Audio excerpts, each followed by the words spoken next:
بسم اللہ الرحمن الرحیم۔ السلام علیکم ورحمۃ اللہ وبرکاتہ۔ عابد راضی چینل کی طرف سے آج میں اپنے دوستوں کو رسول اللہ صلی اللہ علیہ وآلہ وسلم کا ایک فرمان بتاؤں گا۔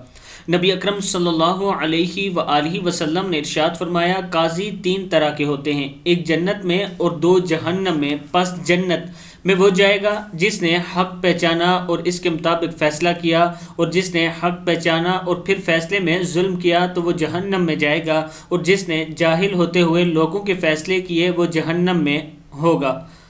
ابی داؤد کی حدیث ہے۔ یعنی اگر جو جج ہوتا ہے اسے معلوم ہو کہ کون حق پر ہے اور وہ فیصلہ صحیح نہ کرے پھر بھی زیادتی کرے تو وہ جہنم میں جائے گا، اور اگر ایک جج حق کو پہچانتا ہے اور پھر حق پر فیصلہ کرتا ہے تو وہ جنتی ہے اور جنت میں جائے گا۔ جو دوست عدالتوں میں ہیں ان سے گزارش ہے کہ حق پر فیصلہ کیا کریں اور حق کو دیکھا کریں، دنیا کی آسائشوں اور آرام کو نہ دیکھا کریں بلکہ آخرت کو دیکھا کریں اور اس کے مطابق فیصلے کیا کریں۔ اس ویڈیو کو آپ دوستوں نے آگے ضرور شیئر کرنا ہے۔ السلام علیکم ورحمۃ اللہ وبرکاتہ۔